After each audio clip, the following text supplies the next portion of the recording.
A recount is happening now in the 3rd Congressional District to see if Lori Trahan or Dan Coe will be the Democratic nominee for Congress. Our John Keller sits down with the Republican candidate that eventual winner will face come November.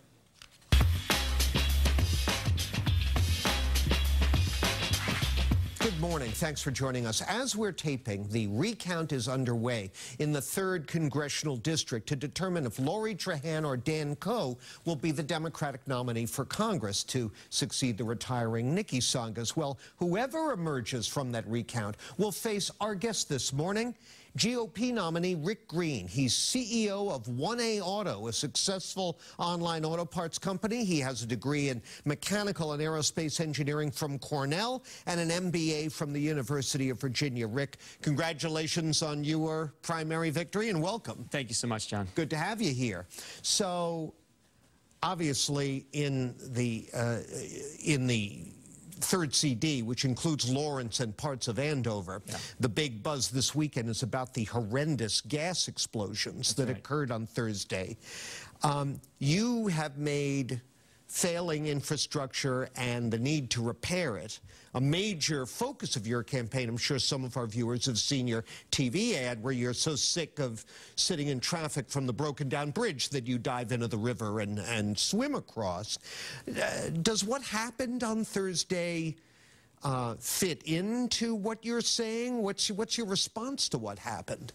I mean, sadly, it does. I think one of the big issues with infrastructure is sometimes you don't know there's a problem until you have an incident like this, and then you realize all too late that the problem is much bigger than you think. And we see that with our roads and bridges. They're crumbling.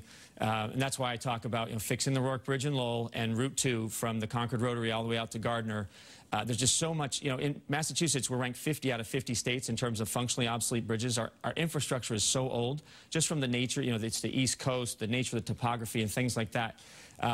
And again, an unfortunate situation like this, just horrible. It's not the way you want this situation to come to light, but it's all part of our infrastructure problem. Well, sir, you're from Pepperell, right? Yes. And if I recall correctly, natural gas pipeline extension has been a big issue in north central Massachusetts and in many other communities. Does what happened the other day give you any pause about natural gas?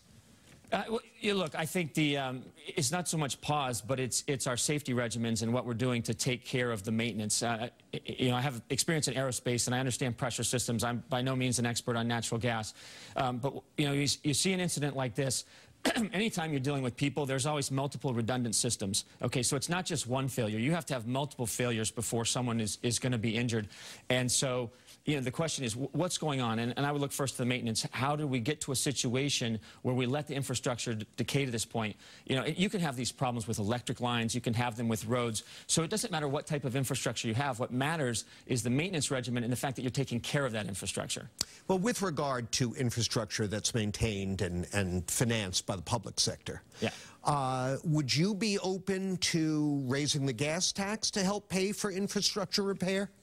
Well, and again, before we start talking about how you're going to pay for it, a lot of times it's just using standard operating procedures and the right processes and looking at what the government is already doing. A lot of times our regulatory, we miss the mark on our regulatory approvals, and we're regulating things and we're costing money to the infrastructure providers that's not adding to safety. It's not adding to the efficiency and the function.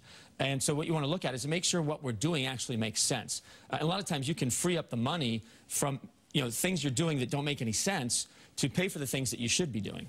Are you averse to the idea? I mean, this is not a new idea. People talk all the time about raising the gas tax to pay for things just like what you're describing. Are you a no new gas taxes guy or not? In my experience, increasing the revenue isn't going to increase the safety. It's not going to increase the productivity. What you have to do is you have to dig in, find out what the real. Look, I'm a problem solver, so you got to dig in, find out what the root cause is, and address that. 99 times out of 100, you're going to find that money available already. All right, on that note, let's take a break. Let's get into some other issues in a moment as we continue our conversation with 3rd District Congressional candidate Rick Green. So please stay with us.